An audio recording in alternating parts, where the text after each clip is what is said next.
Muy buenas tardes, compañeras, compañeros. Quisiera decir a ustedes que para nosotros es un evento de profundo significado. El Sindicato Nacional de Trabajadores de la Educación nació en 1943, pero las maestras y los maestros de México desde siempre han sido un factor muy importante en las etapas de la historia de México. Quiero agradecer hoy a la maestra María del Pilar Macías Barba, a la doctora Pilar Torres Anguiano, por acompañarnos en el arranque de una serie de actividades académicas que realizaremos para festejar el primer centenario de la fundación de la Secretaría de Educación Pública. Hoy, como ya se anunció, quiero agradecer la presencia de 9 secciones sindicales, de sus secretarios generales, de compañeros integrantes de los comités seccionales que los acompañan, las secciones 9, 10, 11, 15, 17, 19, 36, 60 y 61. Igualmente, decir a ustedes que en este momento hay conectados, según los datos que arroja la plataforma, más de 70,000 compañeros en el interior del país, y obviamente les agradecemos a todos los que han mostrado ese interés de saber cómo inician las actividades de celebración, de festejo, de júbilo, también de gran sindicato, porque sin duda hemos fortalecido, le hemos dado una proyección muy importante a la Secretaría de Educación Pública, de nacionales de gobierno sindical, de los integrantes del Comité Ejecutivo Nacional, la presencia también virtual de especialistas en educación que nos están acompañando en línea en esta tarde, igualmente de padres y madres de familia y de personas a quienes se invitó, se pudieran conectar también y que nos acompañan. Quiero decirles que conmemorar significa rememorar, darle significación especial a la memoria. Conmemorar implica reconocer colectivamente valores, aportaciones, hechos relevantes en el proceso histórico, honrar legados, fortalecer lazos de identidad, cimentar símbolos que multiplican las posibilidades de que las obras trasciendan generaciones. No siempre las conmemoraciones son celebraciones. En esta ocasión lo es. El centenario de la creación de la Secretaría de Educación Pública nos reúne en este seminario a las compañeras y compañeros trabajadores de la educación para revisitar origen y repensar destino, para recordarle a la sociedad que el México que tenemos se forjó en los salones de clase de las escuelas públicas, para que las generaciones del siglo XXI sepan y tengan muy claro que 100 años de educación pública, laica y gratuita han forjado una patria, han impulsado el desarrollo del pueblo, han construido un país de oportunidades. Mientras que el sistema ferroviario permitió unir físicamente al territorio nacional, fue la hazaña de la educación mexicana, de las maestras y de los maestros, lo que permitió conseguir la cohesión de los mexicanos al darle sentido a nuestra identidad nacional y compartir el anhelo de progreso de la nación. La unidad nacional y la consolidación de México como nación soberana y una república democrática se deben a 100 años de educación pública, gratuita y laica. Esto es lo que representa el primer siglo de la Secretaría de Educación Pública.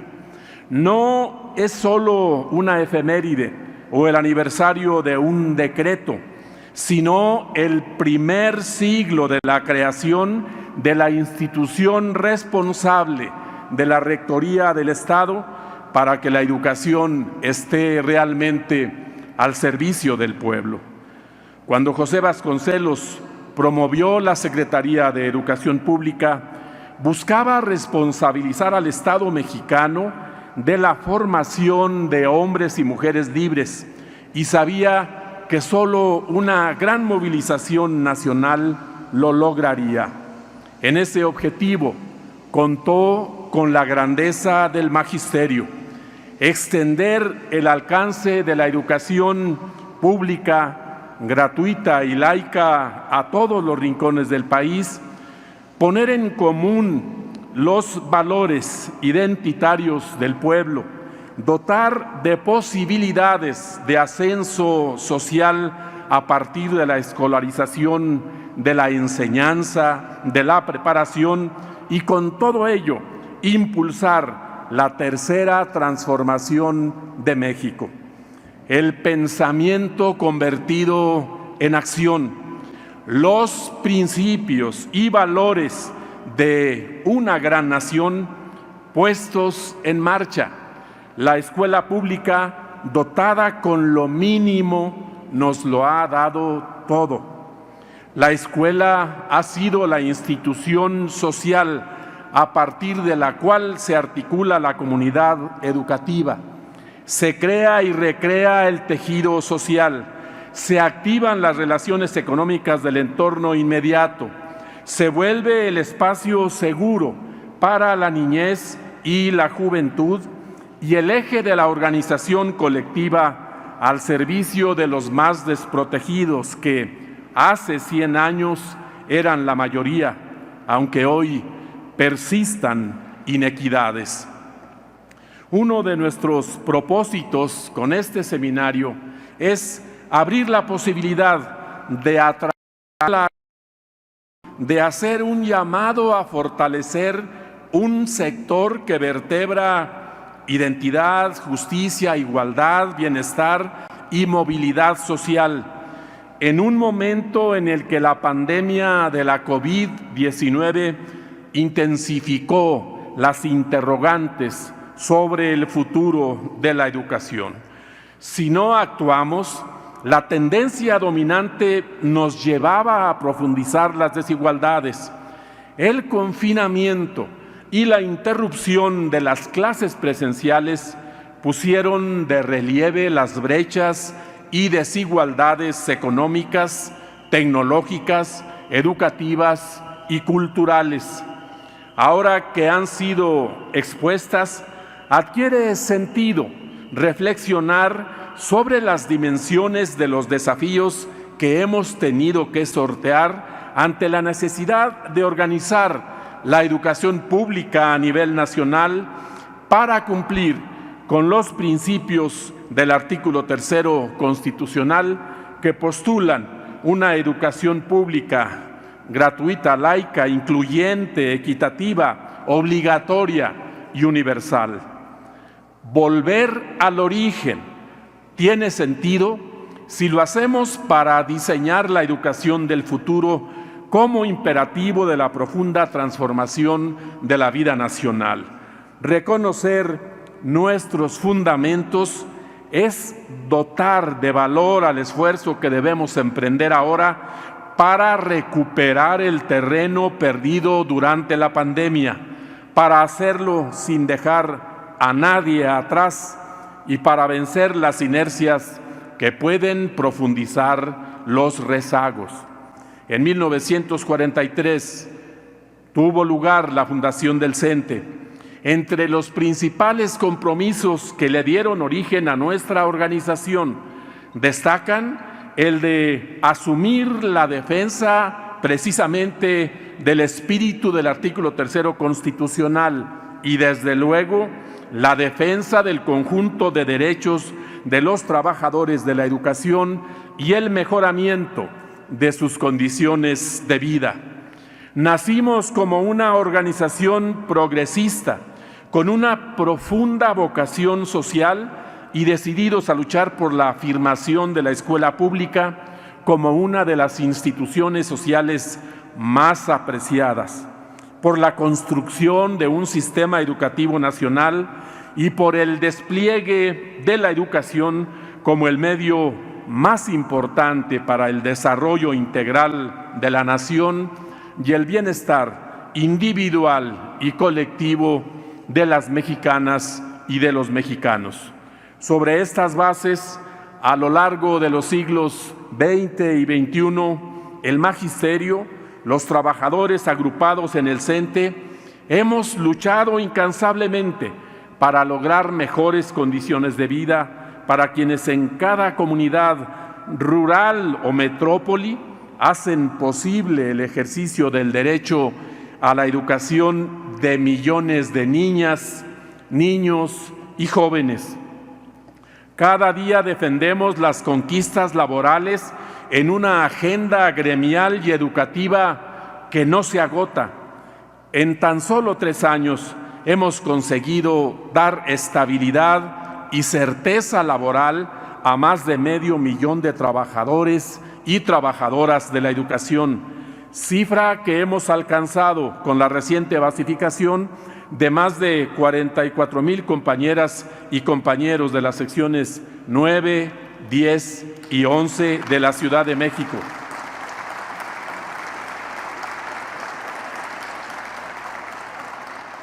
Sin perder de vista el mandato de nuestros compañeros, o para plantearlo de mejor manera, porque atendemos indefectiblemente las aspiraciones genuinas y legítimas del magisterio, hemos respaldado siempre al Estado y a la sociedad en la conformación del sistema educativo, aún en las circunstancias más adversas.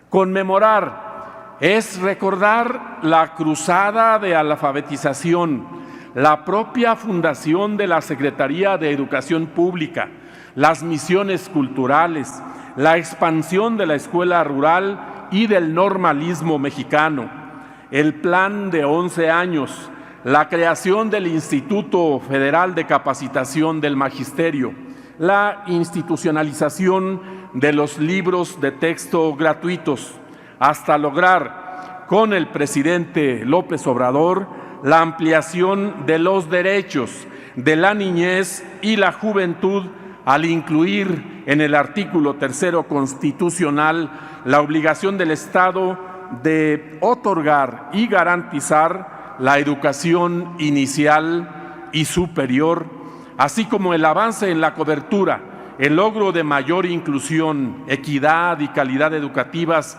entre los más relevantes.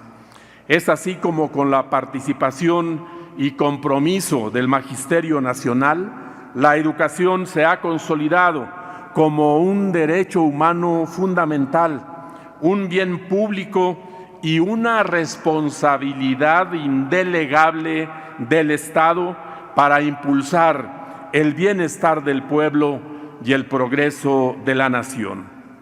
En los temas que elegimos para integrar el seminario que hoy nos convoca para celebrar los primeros 100 años de la escuela pública en México, confluyen nuestras 2 causas fundacionales. Agradezco nuevamente la presencia de la maestra María Pilar Torres Anguiano y la doctora María del Pilar Macías Barba, cuyos conocimientos profundos sobre el pensamiento y las realizaciones educativas de José Vasconcelos nos acercarán en el tiempo a la creación y conformación de nuestro sistema educativo nacional y al mayor legado que hoy rememoraremos, el origen de una política de Estado. Nuestras invitadas de honor en la primera sesión de nuestro seminario nos permitirán acercarnos a los pilares de la educación pública mexicana contemporánea. Volvemos la mirada a la historia de la educación porque nos corresponde escribir la de nuestra época, porque nos corresponde construir sin neutralidad, con profundo compromiso social, vencer otras adversidades para forjar el futuro que merecen las siguientes generaciones. Muchas gracias.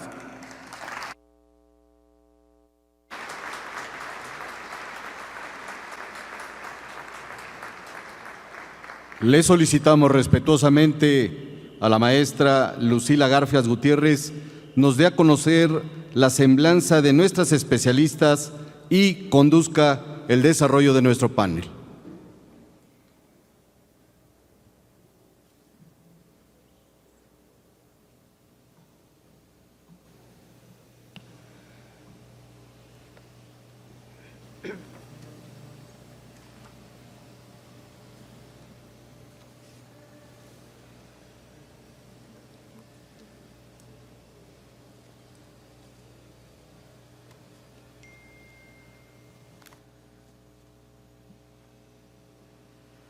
Muchas gracias.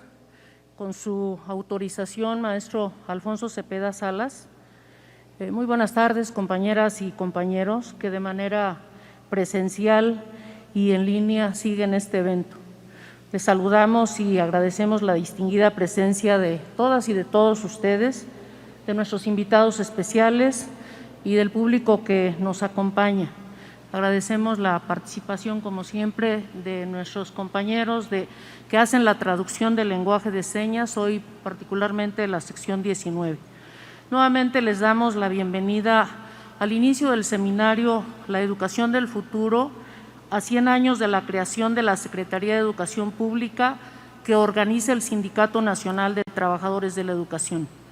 El centenario de la fundación de la Secretaría de Educación Pública constituye una oportunidad para repensar el origen, el desarrollo y la orientación de la educación pública desde nuestra perspectiva, la perspectiva del Magisterio Nacional. También de reflexionar acerca de las grandes e importantes logros del sistema educativo durante 10 décadas que atraviesan los siglos XX y XXI, desde la reconstrucción del país en la etapa posrevolucionaria hasta la actualidad, así como los rezagos y el deterioro educativo prevalecientes durante los gobiernos neoliberales, que son indisolubles al proceso de cambio histórico, social y cultural del país. Conmemorar este hecho desde nuestro espacio también busca ser una plataforma para reflexionar y deliberar la educación del futuro y el papel de la nueva escuela mexicana, con el propósito de superar las deficiencias e insuficiencias acumuladas, así como los retos que impone la pandemia a la educación pública.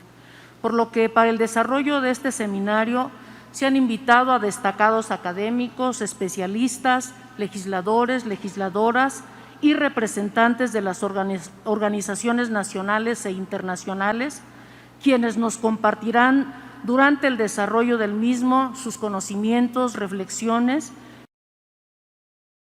con los objetivos que el CENTE se ha planteado, expresados hoy aquí por nuestro secretario general, el maestro Alfonso Cepeda. Abrimos la primera sesión de este seminario con la temática El origen, formar hombres y mujeres libres, la fundación de la SEP, ideales, pensamientos y movilización nacional. Para este propósito agradecemos la presencia y participación de la maestra Pilar Torres Anguiano y de la doctora María del Pilar Macías Barba, quienes generosamente aceptaron estar aquí y compartir con nosotros sus conocimientos y reflexiones, que nos permitirán acercarnos a los orígenes de la educación pública mexicana y reflexionar sobre el pensamiento y las realizaciones educativas de José Vasconcelos y de hombres y mujeres cuya participación en la creación de la Secretaría de Educación Pública y conformación de nuestro sistema educativo nacional nos han dejado un legado que hoy recordamos. De la amplia trayectoria académica de nuestras panelistas destaco lo siguiente. La maestra Pilar Torres Anguiano estudió la licenciatura y maestría en filosofía. Es candidata al doctorado en filosofía, tiene 20 años de experiencia en docencia e investigación en pensamiento mexicano y es autora de un libro y varios artículos del filósofo mexicano José Vasconcelos. Es columnista en diferentes medios.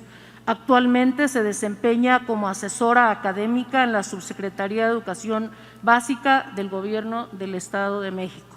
Con el agrado de recibirla, maestra Torres.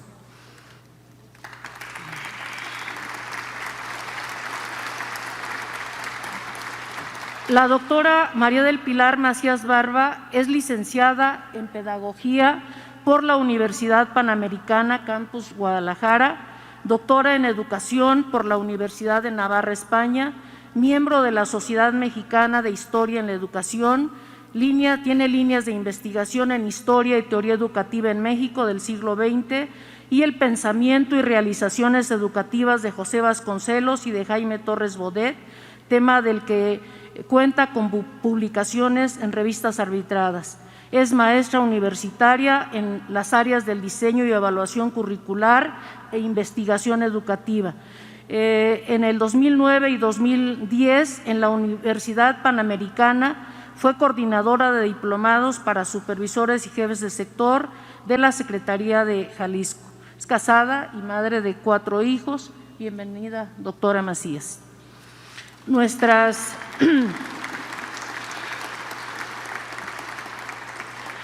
distinguidas ponentes para su participación dispondrán en un primer momento de 20 minutos para una exposición inicial. Posteriormente abriremos un espacio para preguntas y respuestas y al cierre dispondrán de 5 minutos para su participación final. Para dar inicio, si se han puesto ellas de acuerdo, solicito a la maestra Pilar Torres Anguiano iniciar la primera parte de su participación.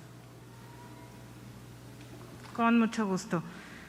Don Alfonso Cepeda, qué gusto conocerlo, muchísimas gracias por la invitación, me siento muy honrada y muy emocionada, cómo no.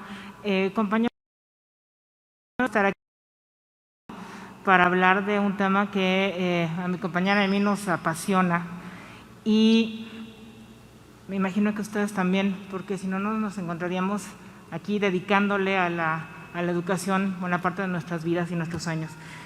Preparé para ustedes un trabajo que se queda aquí para ustedes, me explica la maestra que se van a publicar después. Y bueno, sus aportaciones van a ser muy útiles para enriquecerlo. Siendo secretario de Educación Pública, José Vasconcelos se dirige a los maestros diciendo: en la ciudad y en el campo, removiendo las conciencias, es el maestro el representante genuino de la Secretaría de Educación Pública y el que desarrolla nuestro programa, que consiste en formar hombres y mujeres libres. Los maestros son nuestro ejército, nuestra avanzada, nuestra reserva y el instrumento insustituible de todos nuestros planes. Por eso proclamo muy alto que es el maestro a quien más debo y con quien más necesito contar. Años después, Vasconcelos dice, como viendo en retrospectiva la obra que inició, pero que trasciende a las generaciones, dice: si no fuera por el alma de los maestros, hace mucho tiempo que habría perdido la fe en la patria. Ahorita vamos a hablar un poquito más sobre la personalidad de Vasconcelos y cómo cobra sentido estas palabras. Porque la empresa monumental que implicó la creación de la Secretaría de Educación Pública nos sobrepasa a todos. Sin temor a equivocarme, creo que la educación pública es el alma de México. Me gustaban mucho las palabras que nos compartió el maestro Alfonso hace ratito. Hizo él referencia a la importancia de recordar. Recordar es volver a pasar por el corazón. y la educación es el corazón de México.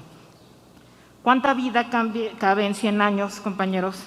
¿Cuántos de los que aquí nos encontramos, ya sea en línea o presencialmente, hemos dedicado buena parte de nuestro tiempo, de nuestros sueños y de lo mejor de la experiencia, conocimientos y capacidades profesionales a la educación pública por convicción? Porque quien se dedica a la educación es por convicción. Ustedes son la mejor prueba de que aquel proyecto que comenzó a cristalizarse hace 100 años tiene más vida que nunca. Viajemos un poquito en el tiempo y pensemos en un grupo de jóvenes que en los primeros años del siglo XX se reunían para adentrarse por su cuenta a la filosofía y la literatura clásica, así como a lo más actual del pensamiento filosófico y la cultura de su tiempo. No obstante que el positivismo en el que fueron formados consideraba a las humanidades como un estadio que la humanidad tenía que dejar atrás. Así, la generación que conformó al Ateneo de la Juventud se reunió para conmemorar el centenario de la independencia entre los meses de agosto y octubre de 1910, con una serie de conferencias en el Palacio de San Ildefonso. Esa era su mejor forma de conmemorar, de recordar, dijera el maestro Alfonso, pues no hay mayor independencia que aquella que se forja y se cultiva desde el espíritu. El Ateneo de la Juventud se caracterizó por su forma de concebir ese México que de la paz y el orden del porfiriato revolucionó la política, la educación y la ideología del nuevo Estado mexicano. Un grupo de jóvenes artistas y escritores que deseaba transformar la educación en México y proponían nuevos valores ante la decadente dictadura de Porfirio Díaz. Entre ellos se encontraban ni más ni menos que Pedro Enríquez Ureña, Antonio Caso, Alfonso Reyes y José Vasconcelos. Si me permiten compartir una breve anécdota, recuerdo que en mis clases de historia en la preparatoria, mi maestra mencionó a José Vasconcelos. En aquella ocasión, al hablarnos de la fallida campaña presidencial vasconcelista de 1929, nos aseguró que aquel candidato no habría sido un buen presidente porque no era un político, sino un intelectual. Una frase a la que, sinceramente, llevo más de 20 años dándole vueltas. En contraste, en la sucesión presidencial de 1910, don Francisco I. Madero escribía que es en los verdaderos intelectuales en quienes está la salvación de México, no en los científicos, tecnócratas, sino en aquellos hombres y mujeres libres, sin compromiso ideológico, con régimen alguno, en quienes se forja la libertad. Yo añadiría en sus maestros. México le debe mucho a sus maestros, pero no importa, no se los vamos a cobrar. Vasconcelos, un maderista comprometido, se inspira en la personalidad de Ulises. Y en la imagen tenemos a Ulises, muy guapo. Bueno, Vasconcelos se encarnaba la personalidad de ese Ulises, que como el héroe de la Odisea pensaba que América Latina se encontraba en un estado similar al de la Grecia antigua, es decir, separados política y territorialmente, pero cultural y espiritualmente unidos. Al venir caminando por acá, pasar por las calles de Argentina, Cuba, Salvador, etcétera, todas el nombre de estas calles fueron llamadas así, pensando en el sueño vasconcelista. Ahorita hablamos de eso. Bien dice David Brading que la historia de México siempre oscila. Así, nuestro Ulises criollo, modestia aparte, anunciaba la llegada de una nueva Atenea o de una nueva Minerva que moldearía el alma de la futura gran raza que vivía como en los tiempos de Ulises, dispersa, y la educación era la que iba a unirla. José Gauss, el filósofo, un amplio conocedor de la cultura mexicana, dice que hay dos tipos de pensadores: los que tienen una multiplicidad de ideas que van modificándose conforme al tiempo, su circunstancia, y los que tienen una sola idea de la que emana un sistema y a la luz de la cual contemplan la realidad. Vasconcelos definitivamente es de estos últimos. Se trata de un filósofo para quien la sabiduría no consiste en buscar conexión entre lo bello, lo bueno, lo uno y lo verdadero, sino de vivir en concordancia con esa búsqueda. Uno se encuentra con las letras de Vasconcelos en las librerías de lo viejo, ahorita que venía caminando por Tacuba, en las bibliotecas de los abuelos, y al adentrarse en ellas, no me dejarán mentir quienes lo han leído, se piensa el filósofo, o se repiensa, como dice el maestro Alfonso, se charla con el intelectual y al mismo tiempo se conoce a la persona de carne y huesos con tal familiaridad que el lector casi puede tocarlo con los ojos como si fueran manos. y nos topamos con esa gran idea que subyace en su pensamiento y su obra, que es la educación, siempre la educación. Casi obsesiva es la presencia de la educación en cada una de las cosas que escribe, que hace, que piensa. Algunos de sus conocidos y el propio Vasconcelos en Ulises Criollo refieren cómo en plena campaña presidencial trabajaba arduamente en el manuscrito de su libro de metafísica, es decir, de filosofía del ser, porque quería entregarlo a su editor, don Andrés Botas, de la mítica editorial Botas, ubicada aquí a unas cuadras en Justo Sierra 52. Lo comento porque es una anécdota que refleja fielmente al Vasconcelos que se nos filtra a través de sus páginas. Y es que para este filósofo, tanto la política como la educación no son sino la puesta en marcha de la filosofía. Nos encontramos ante un pensador de espíritu crítico y libre, de una obra monumental y de acciones concretas que deben nombrarse y recordarse, pero todos estos hechos son efectos de una causa que están en su pensamiento filosófico. No pocos intelectuales coinciden en señalar que en él sus discursos políticos son demasiado conceptuales, sus libros un poco míticos, sus cuentos muy filosóficos, pero su filosofía es muy literaria. El caso es que a nadie deja contento, pero al mismo tiempo no me queda duda que es uno de los más trascendentes, no solo de México, sino de Latinoamérica, de la lengua española. Todas estas críticas tal vez provienen de una exigencia modernista, de rigor y de academicismo, que francamente no encontramos en este pensador, pero desde la perspectiva contemporánea, o al menos desde la que suponen pensadores como Nietzsche o Schopenhauer, Vasconcelos cumple con el ideal de compromiso con la vida, con el hombre concreto individual, que encuentra, o que al menos busca incesantemente, respuestas y acciones. En una carta del 25 de mayo de 1921, su amigo Alfonso Rayel escribe, esta carta me la sé casi de memoria porque es toda una enseñanza. Le dice: querido José, como lector debo recomendarte, no incrustes una idea en la otra. Ahí la tienen ustedes, pero no la voy a leer toda, pero casi me la sé de memoria. Le dice: no incrustes, por Dios, una idea en la otra.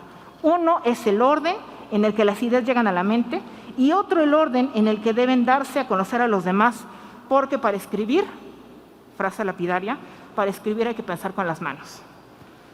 Vasconcelos intentó durante toda su vida plantear el misterio del cosmos y su relación con la existencia humana como un punto de vista filosófico más orientado a la sabiduría que al razonamiento. Los maestros también se orientan más a la sabiduría que al razonamiento, me queda clarísimo. Es decir, la emoción es más radical que el pensar. Hay que aprender a aprender y para ello es necesaria la emoción. Vasconcelos es un innovador en su tiempo. 100 años después, sus ideas, aunque no se sepa que son de él, me queda claro que se siguen evocando. Vasconcelos se recibió de abogado con una tesis de intención filosófica muy poco usual para la carrera de leyes. Consistió en un manuscrito a renglón seguido, chiquito, cito, apretado, profundo y peculiar. Así se refirió a él mismo, don Antonio Caso, su otro amigo, hermano, cuando Vasconcelos se lo dio a leer. Su tesis se llamaba Teoría Dinámica del Derecho. En esta tesis, ustedes dirán, ¿y eso qué tiene que ver con educación? En Vasconcelos todo tiene que ver con todo. En ella presentaba una concepción que resultaba muy sugerente. Es la metafísica la que sea el derecho. Legislar, dice, es desentrañar y activar el derecho implícito en la naturaleza, le hace filosofar. Desde ahí él tenía ya la intención de como abogado presentar la iniciativa de ley para la creación legal de un ministerio que federalizara la educación. Aunque se desarrolla en pocas páginas, lo significativo de esta tesis se refleja en una mezcla de intuiciones e inquietudes estéticas que constituirían el hilo conductor de su complejo pensamiento y que más adelante desarrollaría tanto sus acciones como sus obras filosóficas. El pensamiento de Vasconcelos, por consiguiente, los ideales que dieron origen a la SEP, tienen influencias del impresionismo de Bergson, del vitalismo de Nietzsche, del neoplatonismo de Plotino y también de Anatoly Lunacharsky, el ministro de Educación de la URSS. Pero Vasconcelos es más que un ecléctico. Desde mi punto de vista, es un precursor de la posmodernidad. Se trata de un pensador para quien la sabiduría no consiste en buscar con erudición, sino de vivir en concordancia con esa búsqueda. Así, en la filosofía de la educación buscaba recuperar el verdadero sentido del arte y el de la belleza como forma de vida y llamar a la movilización nacional para la lucha en contra de la ignorancia. Así convoca a su ejército de maestros honorarios y maestros formales, para luchar en esta cruzada contra la ignorancia. Una cruzada que no terminó nunca, y que, como bien dice el lema de este seminario, el México que conocemos se forjó en los salones de clases. Su sistema filosófico abarca cosmología, metafísica, lógica, ética y estética. Consiste en una búsqueda del ser, cuyas bases intentaré explicar brevemente.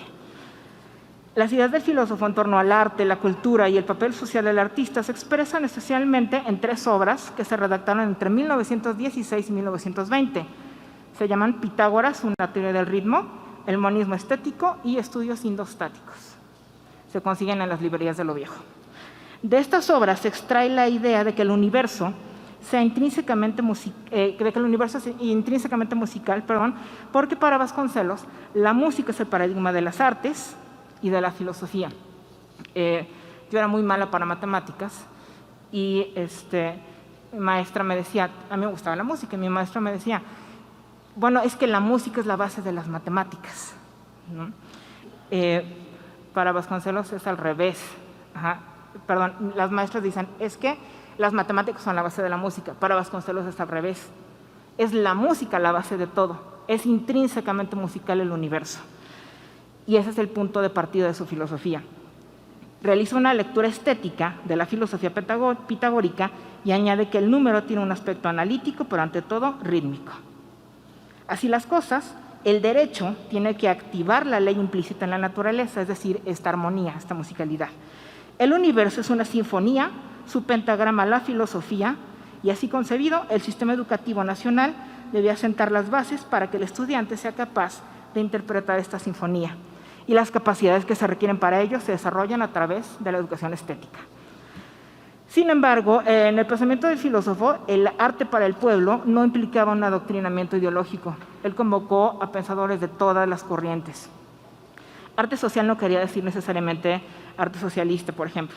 Más que la estetización de la política o la politización de la estética, de derecha o de izquierda respectivamente, el vasconcelismo apuntaba hacia el desarrollo de un arte nacional que sustentara valores universales y que tratara temas con profundidad humanista. En el Tratado de Metafísica busca superar la dicotomía entre ser y conocer, sujeto y objeto, oriente y occidente, ser y deber ser, porque la sabiduría tiene que sintetizar lo que la razón divide. Por ello, la educación, que es puesta en marcha de la filosofía, promueve el pensamiento creativo, los valores que integran el saber, en lugar de las asignaturas que especializan o aíslan el conocimiento. Él buscaba integrarlo transversalmente, si se me permite aludir el término más contemporáneo. Él no lo acuñó así, pero si uno lee las cosas que escribe, dice, esto se parece mucho a la transversalización. El arte solo se concibe si es liberado del academicismo de los museos, por lo que opta por llevarlo a la calle, coincidiendo en este punto con la llamada teoría crítica del arte, según la cual el arte no se desliga de la praxis para lograr contrarrestar el carácter instrumental de la razón en la modernidad, lo que estamos viviendo. Estas son las raíces filosóficas del rector de la universidad, del creador de su escudo y lema y del creador de la querida Secretaría de Educación Pública. En Vasconcelos pueden distinguirse al menos 2 etapas, según coinciden sus estudiosos, antes o después del 29. Algunos otros, como mi maestro Guillermo Hurtado, dice que son 3. El romántico entre 1910 y 1929, o sea, el joven estudiante hasta que fue secretario, rector, etc. Después el escritor entre 1929 y 1945, y ya en la vejez un conservador muy devoto que incluso llega a censurarse a sí mismo y a hacer ediciones expurgadas de algunas de sus obras. Un caso interesantísimo el de Vasconcelos. Él es un clásico de la filosofía del siglo XX, aunque poco estudiado en ese sentido, hay que decirlo. Y es que creo que hay 2 grandes inconvenientes para abordar su pensamiento. Uno es su terminología, que no siempre es la más adecuada, y el otro, su religiosidad cambiante. En cuanto al primero, creo que habría que trabajar en un diccionario de términos vasconcelistas. En cuanto al segundo, coincido con don Héctor Vasconcelos, su hijo, que dice que la religiosidad era un problema para Vasconcelos. Para bien o para mal, siempre lo acompañó. Incluso en las metáforas de las que echa mano siempre son religiosas. Eso de la educación como apostolado, ¿no? Eso de la educación de la alfabetización como evangelización. En fin, el primero, el joven, incorpora su metodología y recupera su mesianismo y lo lleva a la educación nacional, dotándola de un carácter evangelizador primero y emancipador después. El segundo, el escritor, echa mano del misticismo religioso para explicar las emanaciones del universo, el conocimiento emocional y la sabiduría que es integradora. El tercero, del final de su vida, la religión le estorba un poco para hacer filosofía, casi como si le doliera. Y entonces parece darle la espalda al razonamiento para optar más por el pensamiento ascético. Ya había hecho tanto que, ¿qué más da? Vasconcelos puede hacer lo que quisiera. Le cuesta trabajo separar la religión del pensamiento y a veces piensa que se tiene que optar por uno o por el otro. Pero su filosofía, mesiánica o no, no estaba completa sin historia. Así, aborda el tema histórico en dos obras que, si se me permite la expresión, no sé si aquí hay algún historiador, saca de quicio a los historiadores. Se llaman Breve Historia de México y Hernán Cortés, Padre de la Nacionalidad. Bueno, ahorita hubieran deshecho el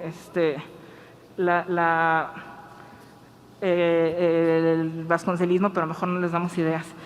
Ninguna de las dos son precisamente tratados históricos, son filosofía de la historia. Y paradójicamente su valor no radica en su exactitud, sino en lo que de él nos muestra. Dan un panorama general de su idea de México, de su pasión. No era un historiador, es cierto, ni pretendía serlo. Yo ubicaría más bien estas obras como ensayos de filosofía de la historia.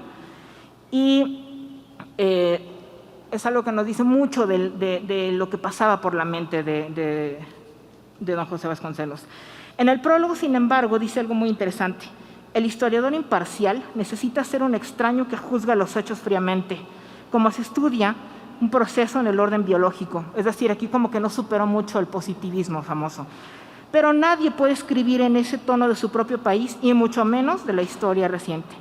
El que escribe sobre su propio pueblo con miras a encontrar en la historia las fuerzas dispersas que acaso puedan contribuir a salvarlo, tiene que poner en la obra el dolor de la parte ofendida, la pasión de la justicia, la rehabilitación del futuro. En el bicentenario de la independencia y el 5º centenario de la fundación de la ciudad, no me dejarán mentir que es gran actualidad este debate. Luego de su muerte, sus mejores obras no volvieron a ser editadas durante un buen tiempo. Quien quisiera escucharlo debía recurrir a librerías de lo viejo, a despachos de los abuelos, etc. En ese sentido, se vale tomar como pretexto su obra para pensar en México, en el México con el que soñó y con el que todos los que nos encontramos aquí aún soñamos, porque creemos en la fuerza de la educación para cambiar el mundo. En estos meses que hemos escuchado las más diversas críticas y ataques de que si se cerraron las escuelas, que si se vuelven a abrir, que si en línea, etcétera, me pongo a pensar qué estaría diciendo Vasconcelos. Creo que no es para menos eso de que todo el mundo está encima de la educación, porque es mucho lo que está en juego y es algo que nos atañe a todos. Pero México siempre ha contado con sus maestros. Vasconcelos estaba muy orgulloso de ellos, eran el alma de México, no quedaba duda. Y la educación pública, si es todo eso que dijeron los vasconcelistas y muchas cosas más. Por ello, a veces temblamos al verla en riesgo, las circunstancias críticas todos lo sabemos, pero es nuestra circunstancia. Los maestros ya sacaron adelante al país muchas veces, lo siguen haciendo y lo seguirán haciendo, me queda claro. Ya para terminar, volviendo al principio del que partían estas líneas, nunca sabremos si habría sido un buen presidente, pero algo de ese espíritu universal que animó a que el vasconcelismo permaneció, no solamente en el moralismo, en el lema de la universidad, o en la escultura de la Minerva que está aquí en la fachada de la SEP. Todo vuelve a cobrar fuerza y sentido cada que alguien repiensa al filósofo, cada que un joven vuelve a leer un clásico, cada que un maestro vuelve a creer que su misión es una especie de apostolado, que sabe que cada día está haciendo patria y que vuelve a tocar vidas. Un maestro con sus estudiantes puede hacer más por el mundo y por la vida que 1000 reformas. A la educación pública se le exige mucho porque, no me queda duda, es lo mejor que tiene México. Muchas gracias.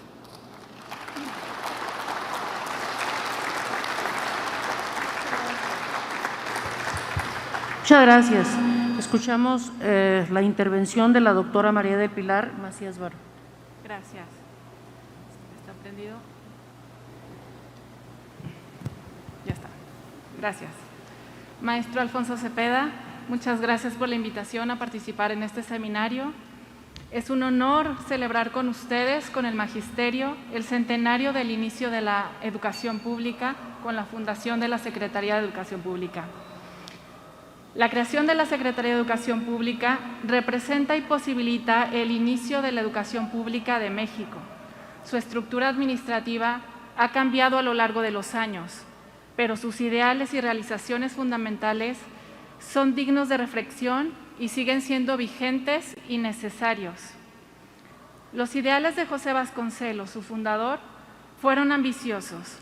La orientación humanista, la estructura tripartita y las actividades culturales y artísticas que confirió a la Secretaría iban más allá de la mera consolidación de un sistema educativo nacional, tarea ya de por sí complicada.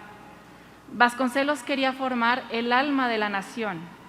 Sentó las bases de un proyecto civilizador y de redención espiritual que se realizó por medio de la democratización de la educación, la cultura y el arte.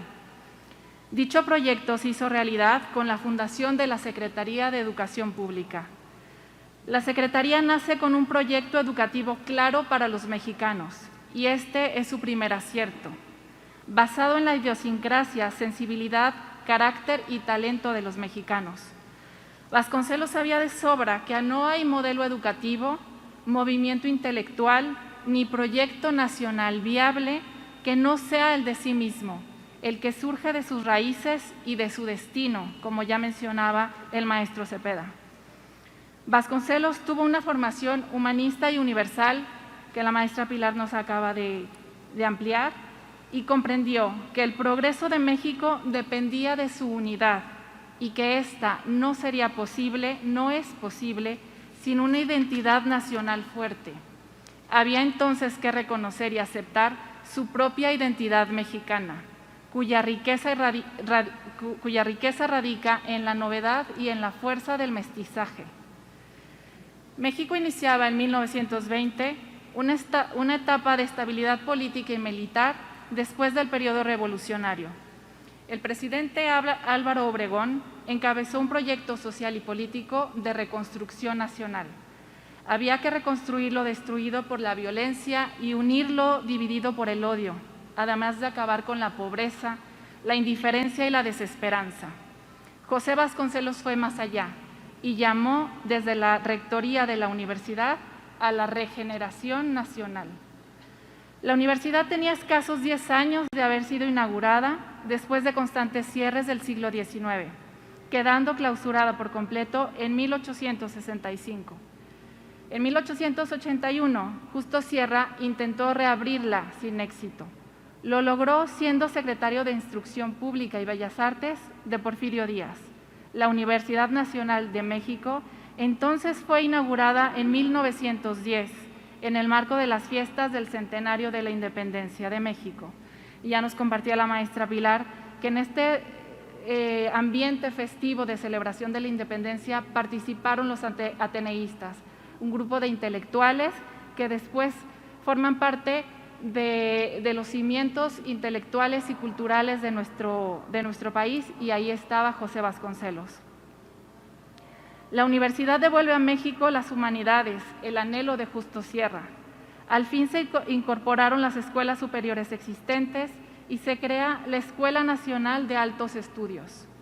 También dependería de ella la Escuela Nacional Preparatoria, prototipo de la educación positivista de México hasta entonces. Ahora bien, la universidad surge por las gestiones de la Secretaría, y la Constitución de 1917 suprime la Secretaría de Instrucción Pública, dejando la educación básica a cargo de los municipios, lo que representó su abandono y desolación por falta de recursos para sostenerla y organizarla por parte de los ayuntamientos, así que no había un sistema educativo propiamente dicho. En junio de 1920, Vasconcelos asume el cargo de jefe del departamento universitario por invitación del presidente interino Adolfo de la Huerta. Dicha jefatura implicaba asumir la rectoría de la universidad y dirigir la educación superior de las escuelas públicas del Distrito Federal. Por lo tanto, en ese momento, Vasconcelos era la máxima autoridad educativa del país y, sin embargo, no tenía injerencia en sus escuelas. Estaba frente a un país con un 80% de población analfabeta, y esto no significaba simplemente que la gente no supiera leer y escribir. La mayoría no sabía hablar español. La mayoría de esta población estaba diseminada por todo el país en pequeños poblados y rancherías de poca densidad.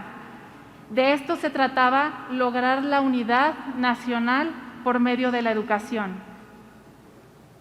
No es de extrañar entonces que el objetivo de Vasconcelos como rector fuera pedirle a la universidad que trabajara por el pueblo, que se sumara a la Alianza de la Redención Nacional, que contribuyera, en definitiva, a la creación de una Secretaría de Educación Pública Federal. Al llegar a la universidad, pronunció un discurso emblemático con el que exhortó a universitarios, intelectuales y artistas a sellar un pacto de alianza por medio del trabajo, la virtud y el saber. Les dijo: las revoluciones contemporáneas quieren a los sabios y quieren a los artistas, pero a condición de que el saber y el arte sirvan para la mejor condición de los hombres. Grande fue la expectación que provocó Vasconcelos con su discurso, pero más que sus palabras, lo que convencía y llenaba de entusiasmo a los mexicanos era el compromiso que asumía sobre lo que se podía y lo que se debía hacer con la educación. Se sabía que su proyecto era genuino. Los comentarios publicados por la prensa muestran el generalizado renacer de la esperanza popular, como se evidencia en el mensaje de un maestro del Distrito Federal. Cuando supe por la prensa que usted era el rector de la universidad, pensé en usted. Mas cuando leí el fragmento de su discurso, pensé en la patria.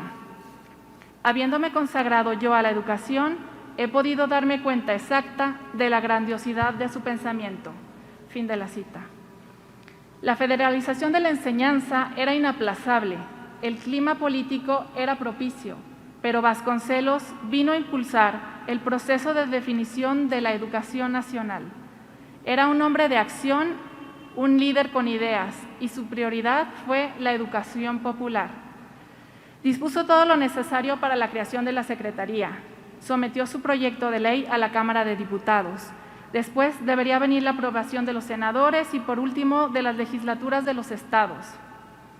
Para conseguir esta aprobación con mayor rapidez, Vasconcelos inició giras por el país, en donde explicaba personalmente su proyecto.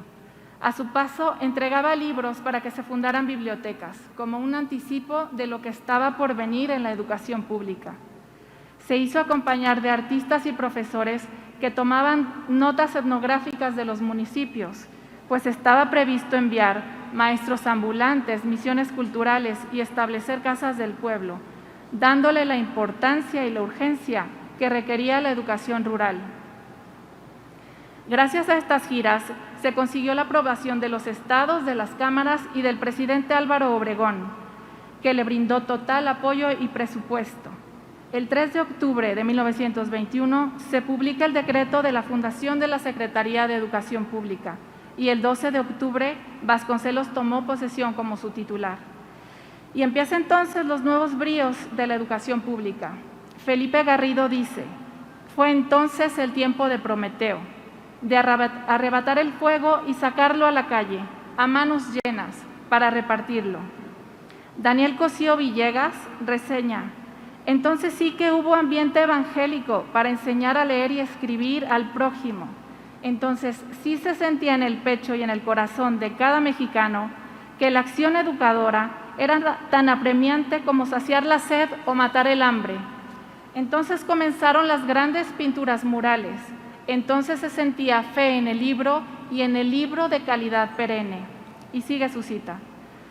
Para esta odisea, Vasconcelos se rodeó de los mejores, de los más capaces, y este es su segundo acierto.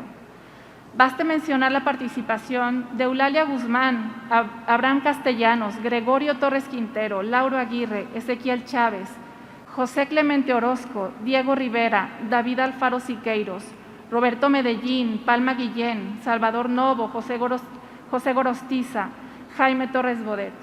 Antonio Caso era el rector de la universidad. Uno al escuchar estos nombres se emociona de saber que tantos personajes que hicieron historia, que fueron hombres de ideas y de acción, confluyeron juntos con Vasconcelos en esta labor educativa. Gracias a su prestigio, Vasconcelos logró liderar también la participación solidaria y voluntaria sin precedentes del pueblo a favor del pueblo.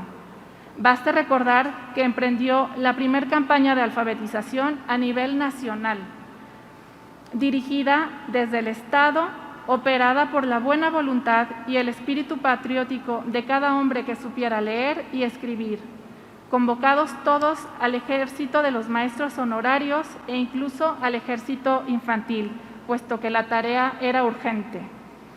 Vasconcelos no se propuso fomentar sentimientos patrióticos, y este es su tercer acierto, sino que llamó a servir realmente a la patria con los hechos, cumpliendo el deber solidario de enseñar a quien no sabe.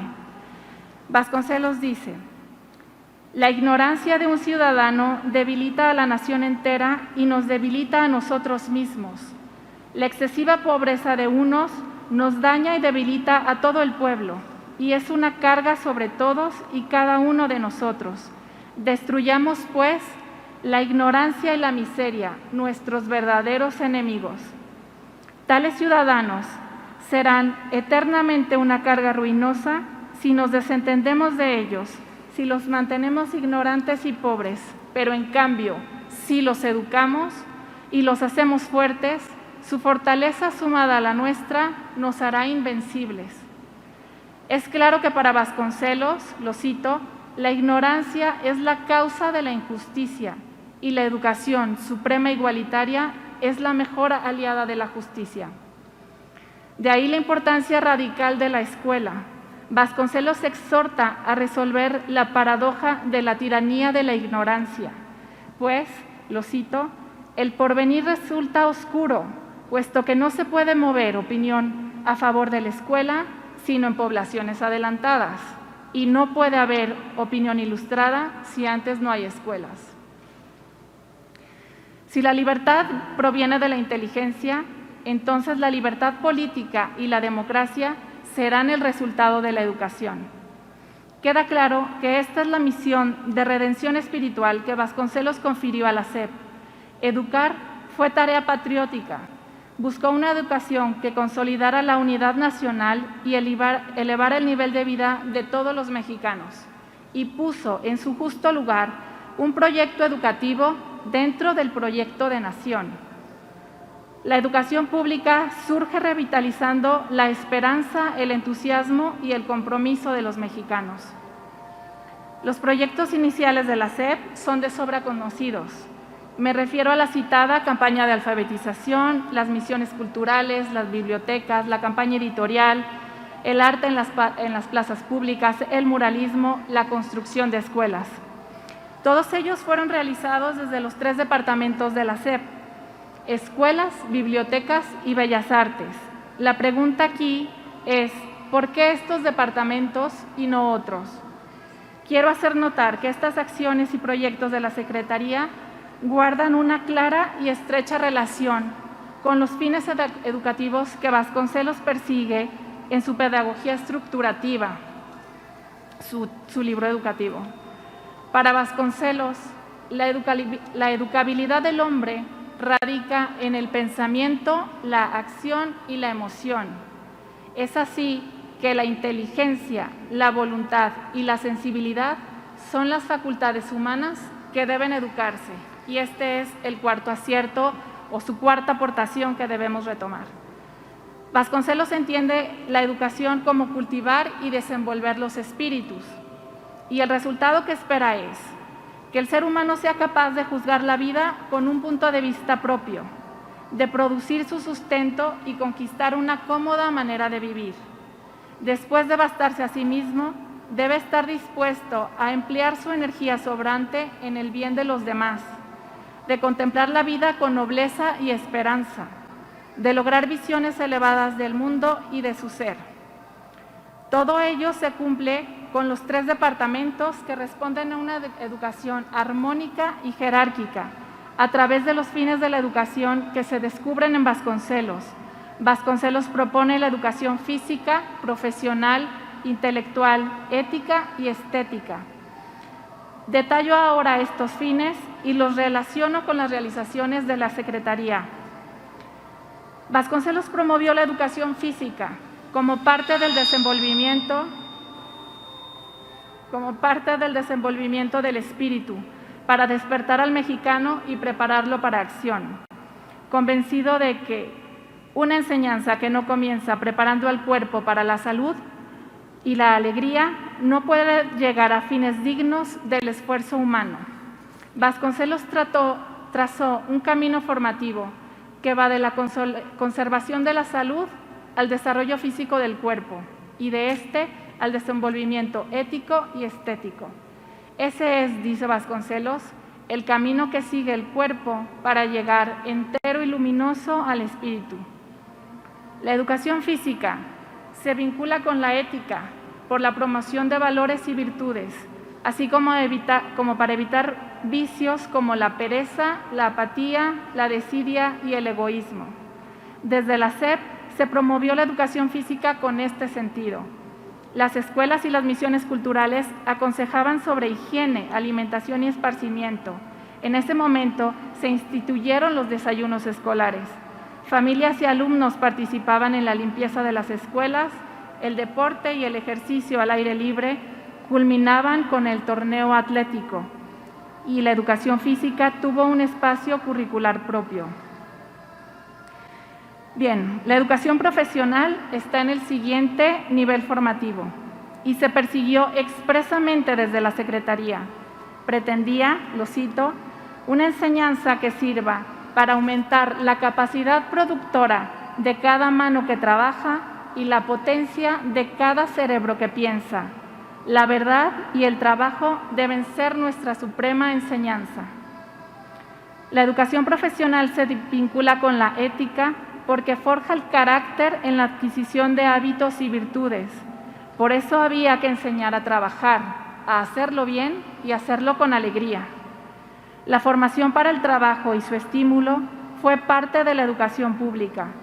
Era el momento de convertir a México en un país de productores y no solo de consumidores. Vasconcelos quiso una escuela de trabajo al servicio del desarrollo de la comunidad y no una parodia. Las escuelas rurales y las misiones culturales se ocuparon de eficientar las técnicas agrícolas modernos para mejorar las industrias locales. Lo mismo hacían las casas del pueblo. Por ello fueron llamadas las nuevas escuelas revolucionarias. Las escuelas urbanas tenían talleres anexos y las clases de actividades industriales o comerciales eran vinculadas a las de la región. También hubo la recomendación de crear cajas de ahorro y la organización de cooperativas infantiles. La participación de la educación técnica fue numerosa, asidua y entusiasta. Fue mixta en muchos casos e impartida en cursos diurnos y nocturnos. La educación intelectual ocupa el tercer lugar en el sistema vasconcelista, porque para Vasconcelos, la perenne insatisfacción del alma halla su estímulo mejor en el trabajo asociado a la cultura. Pensar es la más intensa, la más fecunda función del vivir. Por ello, la escuela debe ser libertadora. No basta adaptarse, dice Vasconcelos, porque la es adaptarse.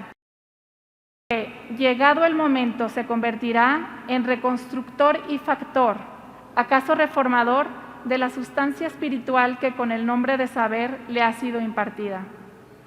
Por eso me parece que el mejor exhorto que Vasconcelos puede hacer en esos momentos y ahora es: que el maestro enfrente al alumno con la realidad misma en toda su trágica grandeza, para contemplar y buscar en ellas el vestigio de la sobrehumana realidad absoluta, confiando en el poder incontrastable de las altas y fuertes verdades.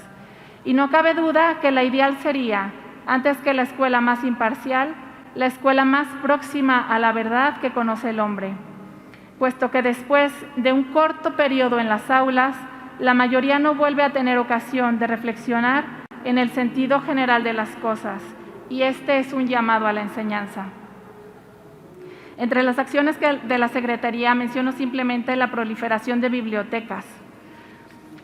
Después de que la gente aprenda a leer, la gente debía contar con material de lectura de calidad, pues solo lo bueno estimula el espíritu, de lo contrario se abandona la tarea. La educación ética de Vasconcelos es vivencial, personal y social. Es objeto de enseñanza escolar porque comprende la formación del carácter y su derivación cívica. En cuanto a la formación del carácter, Vasconcelos reclama la máxima exigencia para con las propias capacidades y dice: el remedio contra todas las adversidades es la fortaleza del alma, el corazón que se yergue ante la adversidad y la reta. ¿Quién es el que no desea vivir, aunque sea solamente para contemplar el espectáculo de la voluntad negándose a sí misma? La educación estética es la culminación del proceso educativo. Se basa en la emoción, que para Vasconcelos es una forma de conocimiento integrador que de forma intuitiva e inmediata capta y complementa lo que se le escapa a la inteligencia. El arte unifica y expresa la experiencia humana. Va más allá de lo pragmático y lo meramente intelectual. De ahí que la estética sea objeto de enseñanza escolar, porque la belleza y la armonía educan, allanan el carácter y lo predisponen a la acción, a la creación y a la contemplación. Vasconcelos reconoce la sensibilidad estética del mexicano, su buen humor, su ingenio y su creatividad. Todo ello representa una beta que la educación pública no debe dejar de lado. Termino comentando que, como intenté señalar, las funciones coordinadas y complementarias de los departamentos de la SEP, escuelas, bibliotecas y bellas artes, fueron la materialización de los fines educativos vasconcelistas. La educación pública nacional surge guiada por un alto ideal: la redención de los mexicanos a través del saber, el trabajo, la virtud y el arte.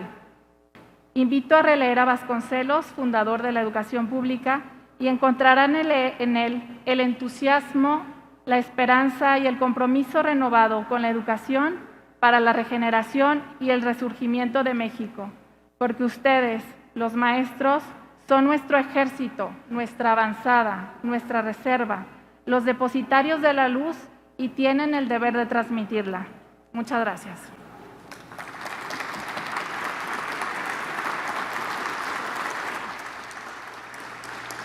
Muchas gracias a ustedes por sus conceptos aquí vertidos. Nos acercan a los principios fundacionales de la Secretaría de Educación, la creación de la Secretaría de Educación Pública y a la propuesta pedagógica de José Vasconcelos. No cabe duda que el desarrollo y el progreso nacional para el fortalecimiento de la identidad y unidad de los mexicanos, la movilidad y el ascenso sociales, así como el avance democrático, son procesos ligados estrechamente a la evolución de la educación pública.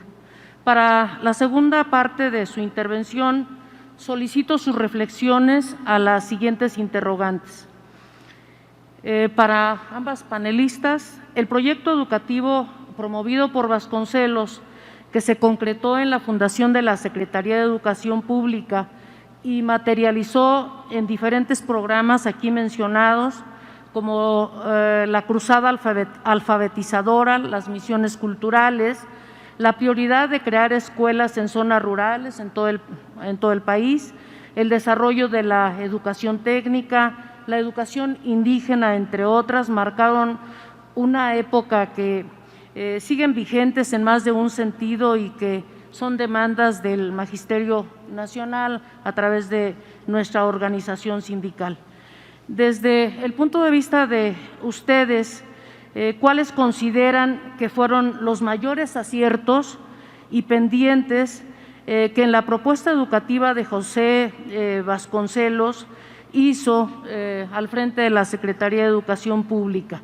Y para la maestra Torres, La raza cósmica es la obra más conocida de Vasconcelos junto con el Ulises criollo.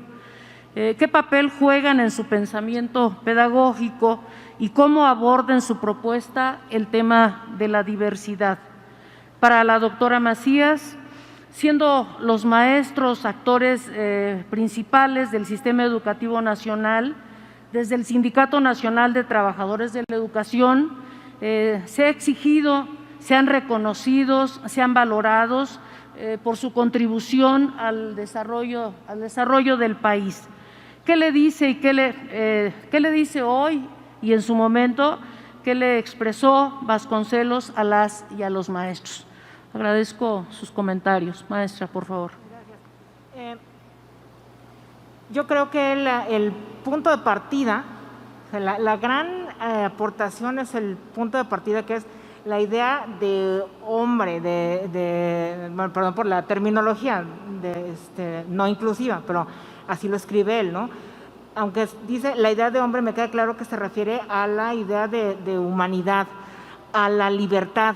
Ajá, es un sistema que merece ser estudiado con detenimiento, porque es una de las creaciones intelectuales más ambiciosas que yo considero que hay en lengua española.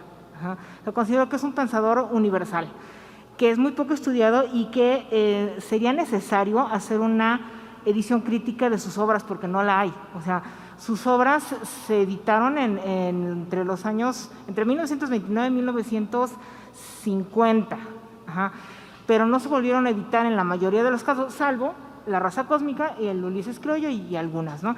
Sería maravilloso poder hacer una edición crítica de esas obras para ver qué es lo que nos sigue diciendo hoy en día. Me encantaría que con los criterios bibliográficos más exigentes, instituciones como la Secretaría de Educación Pública, la UNAM, que tanto le debe a Vasconcelos, el Colegio Nacional, del que también fue fundador, el Fondo de Cultura Económica, me encantaría que se hicieran una edición crítica de esas ediciones, con un aparato crítico como se debe, con comentadores para ver qué nos dice hoy en día, ¿no? Una de sus grandes virtudes es haberse reunido de un gran equipo. Mi compañera, la doctora Pile, acaba de hacer una reseña detallada de algunas de las personas que formaron parte de ese equipo. ¡Qué maravilla! O sea, él sabía que no podía solo. Entonces yo creo que una de sus grandes cualidades es el equipo del que se reunió, la concepción filosófica universal de la que partió y la idea de libertad, o sea, de la educación como emancipadora, como libertad, y que todo obedecía a un sistema filosófico y a la creación de un proyecto de nación. O sea, a mí no se me olvida que él quería ser presidente de la República. O sea, él tenía la idea de un proyecto de nación que yo no estoy de acuerdo con mi maestra de prepa, que les platicaba hace ratito. No hubiera sido buen presidente porque era intelectual, porque era maestro. Le sigo dando vueltas a esa idea, no estoy de acuerdo con ella. Pero más allá de eso, el ejército de maestros del que se reunió, esa es la gran aportación de Vasconcelos. Lo de la raza cósmica, bueno, es obra más conocida, pero no es la mejor. No es ni siquiera de las 5 mejores, creo yo, ni de las 10 mejores, no es. En todo pensamiento, en toda propuesta filosófica o no filosófica, hay elementos universales y particulares. Hay unos que envejecen bien y otros que no tanto. Hay algunos elementos que hoy resultan anacrónicos, que las ciencias exactas o las ciencias sociales ya han superado mucho, como el concepto de raza. Ahora ya no hablamos de razas, ahora la ciencia demostró que las razas ni siquiera existen. Es una idea sociológica que ya se superó. Entonces, la terminología quedó un poquito en el pasado. Sin embargo, la intención me parece que sí es muy actual. La raza cósmica es un concepto mítico, inventado, pues un mito que Vasconcelos construyó con una intención muy particular, que era animar el espíritu de las instituciones más importantes del país, como la universidad y la Secretaría de Educación Pública. En las líneas que compartí con ustedes, mencionó a un autor inglés que se llama David Braiding, que dice: la historia de México siempre empieza en mito y termina en profecía. Vasconcelos lo sabía. Entonces, el carácter, como buen educador estético, él considera que el carácter pedagógico que tiene la mitología y la literatura es fundamental. Entonces, en ese sentido cumple una función importante la raza cósmica. Hace referencia a, más que a diversidad, como tal, como concepto, perdón, como término, hace referencia al concepto, que es todavía más importante.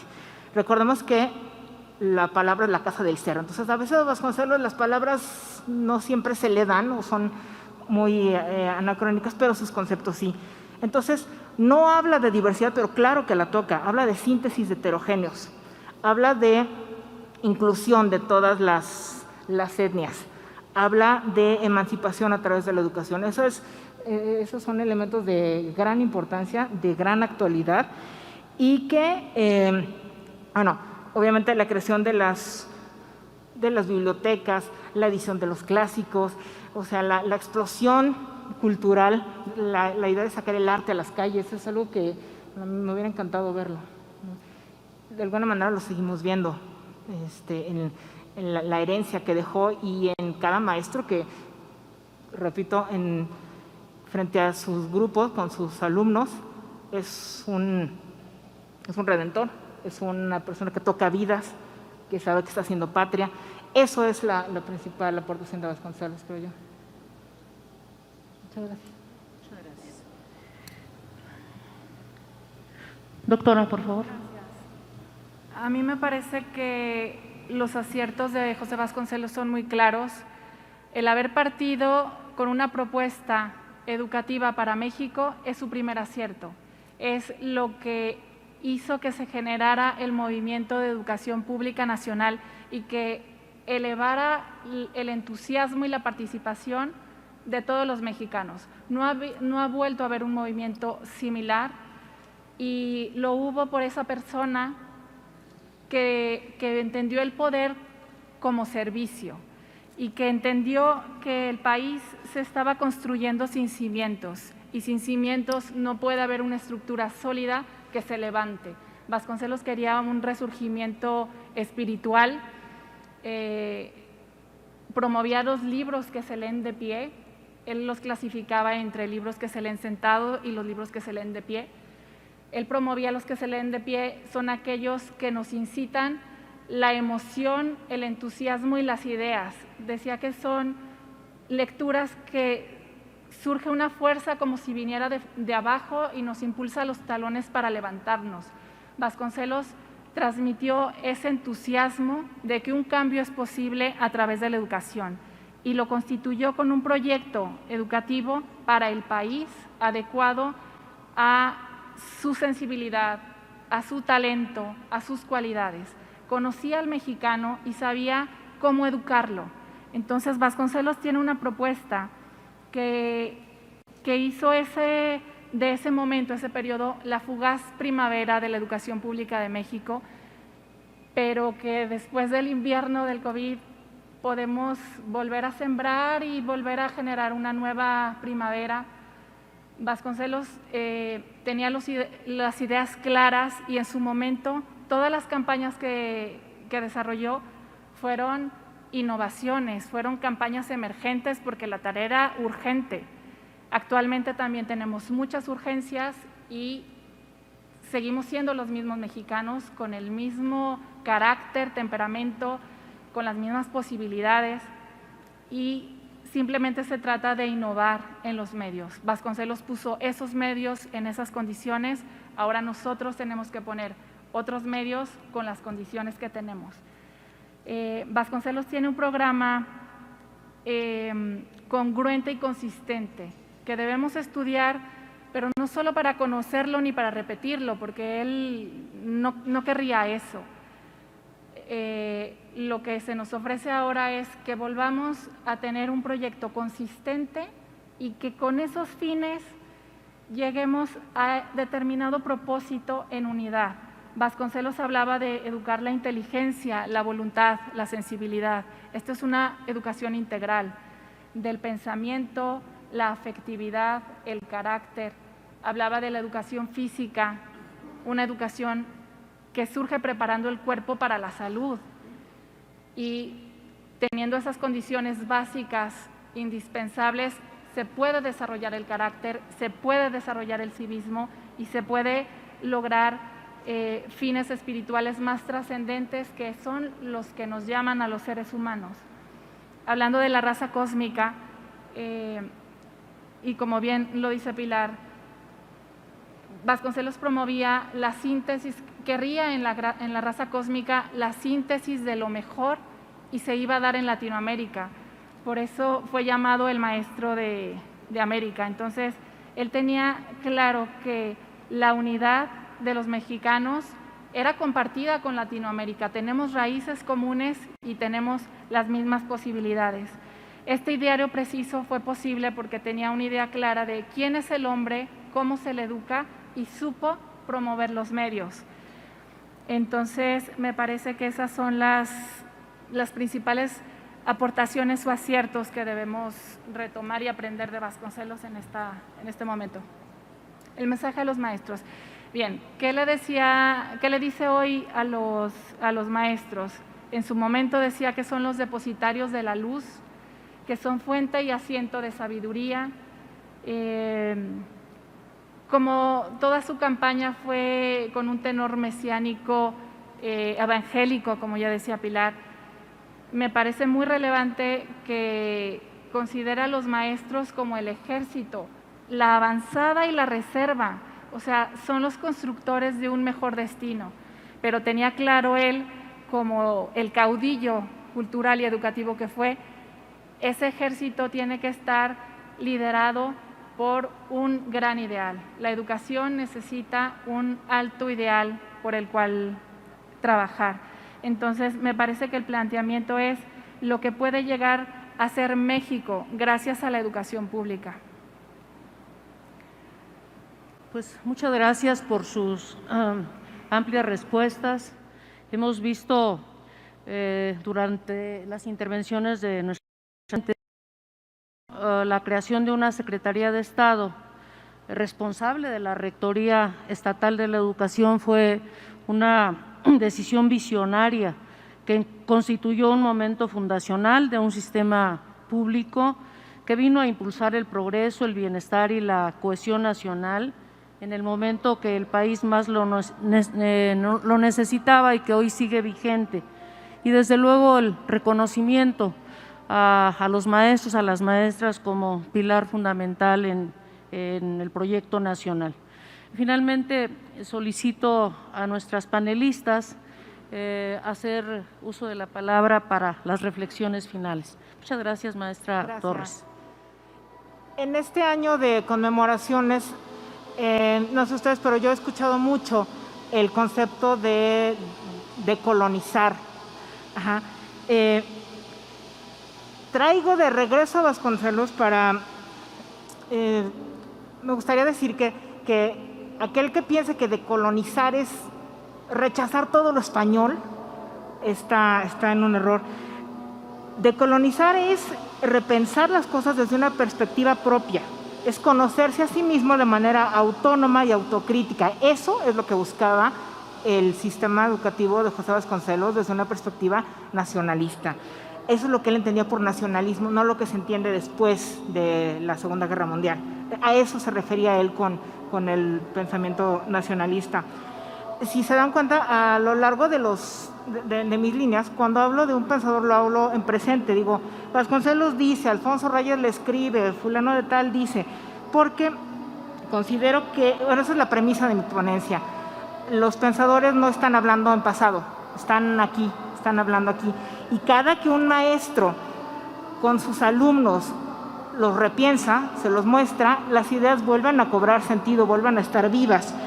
Y esa es la premisa también de la SEP. Es un pensamiento vivo que se crea constantemente, y la educación pública es una empresa que nunca va a terminar, que todos ustedes le siguen dando vida. Muchas gracias. Muchas gracias, doctora, por favor. Yo quisiera terminar insistiendo en que Vasconcelos fue un visionario y un extraordinario patriota, pero quisiera presentarlo subiéndome en hombros de gigantes. Uno de ellos es Jaime Torres Bodet, otro gran secretario de Educación Pública del país. Lo fue 2 veces con Ávila Camacho y con López Mateos. Y Jaime Torres Bodet fue el jefe del Departamento de Bibliotecas en esta cruzada educativa. Entonces, cuando Vasconcelos muere en 1959, Jaime Torres Bodet era el secretario. Y en su mensaje fúnebre, Torres Bodet dice: de los 3 grandes educadores de que se ufana nuestro país, Gabino Barreda, Justo Sierra y José Vasconcelos, el tercero habrá de quedar en la memoria de las futuras generaciones como el más atrevido y contradictorio, el más impulsivo, el más fulgurante, el menos lógico y el más genial. Me parece que la virtud de Vasconcelos fue haber sembrado y logrado la participación patriótica activa de los mexicanos, porque les transmitió la confianza y el entusiasmo en un proyecto civilizador nacional que les devolvió la esperanza. Y creo que en este momento lo que se necesita es convicciones educativas claras y la esperanza de que un mejor futuro es posible gracias a la educación. Solo está en esas 2 cosas, tener un origen y un destino con el cual transitar en la educación. Y los maestros tienen la capacidad para innovar en todas las estrategias que nos lleven de ese punto inicial al punto final que los mexicanos necesitamos, y no solo que lo necesitamos, sino que estamos exigidos a lograr. Muchas gracias. Compañeras y compañeros, el proceso de cambio histórico, social, cultural y económico que ha vivido México a lo largo de los últimos 100 años no se puede entender sin las enormes aportaciones de grandes hombres y mujeres, y sin duda de la aportación de las y los trabajadores de la educación, pues que han hecho de la educación y de la escuela pública lo que hoy tenemos y lo que anhelamos a futuro. Agradezco de verdad muchísimo la valiosa participación de nuestras conferencistas, muy honrados de haberles recibido y valorando su participación en esta primera sesión de nuestro seminario en el marco de la creación del centenario de la Secretaría de Educación Pública. Seguramente nos seguiremos encontrando. Muchas gracias por su participación. Aplauso para nuestras panelistas que hoy dan inicio a este seminario internacional. Le pido respetuosamente a nuestro Alfonso Cepeda Salas nos entregue sus conclusiones y al término de las mismas haga entrega del reconocimiento a nuestras participantes a nombre de todos los trabajadores de la educación del Sindicato Nacional de Trabajadores de la Educación.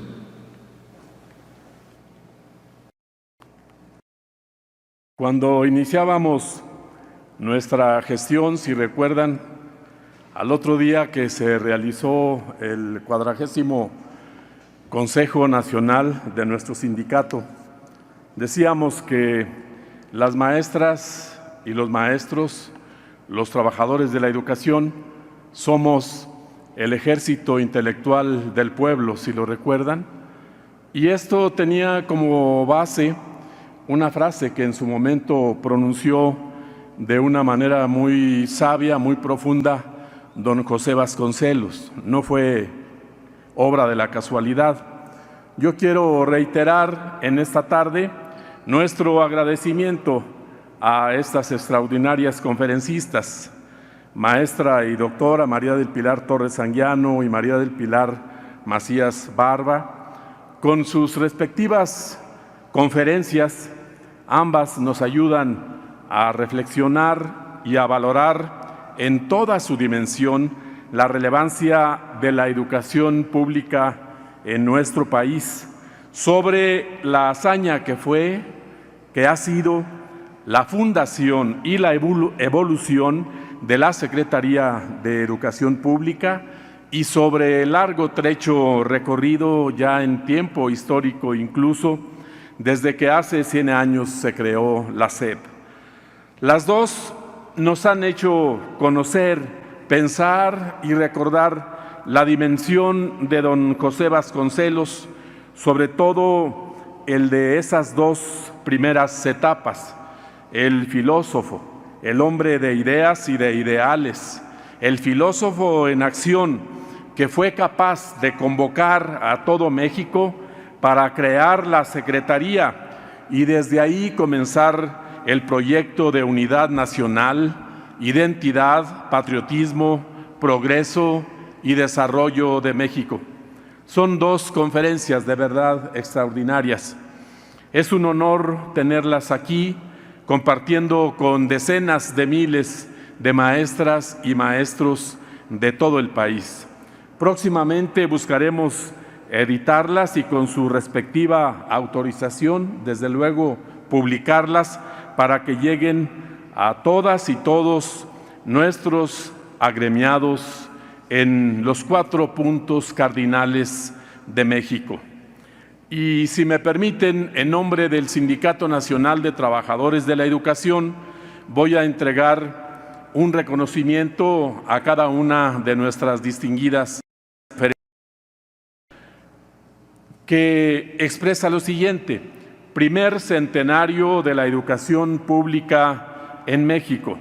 Reconocimiento a la doctora María del Pilar Torres Anguiano por su valiosa contribución a la reflexión sobre el valor de la educación pública en nuestro país en el panel El origen, formar hombres y mujeres libres, la fundación de la SEP, ideales y pensamiento y movilización nacional. Lo mismo para la doctora María del Pilar Macías Barba. En nombre de ustedes y de quienes nos acompañan por la vía virtual, me permito invitarlas aquí al frente para entregarles y tomarnos una fotografía, si gustan pasar aquí al frente del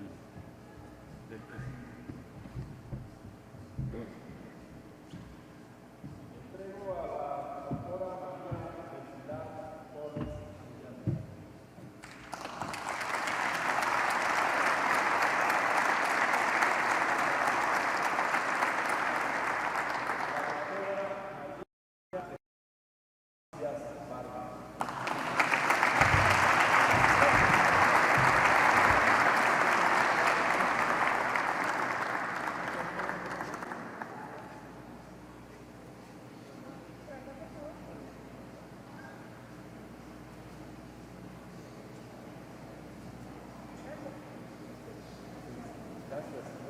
Nos saludamos para la sana distancia.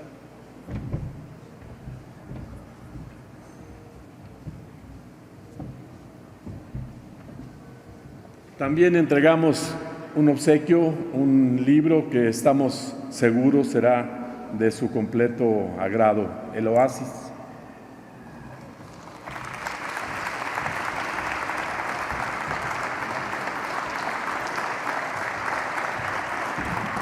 Muchísimas gracias. Concluimos esta primera actividad, el arranque de los festejos del CENTE por el primer centenario de la Secretaría de Educación Pública. Y termino diciendo, larga vida a la escuela pública, larga vida al Sindicato Nacional de Trabajadores de la Educación. Muchísimas gracias. Gracias, doctor. Gracias, maestra.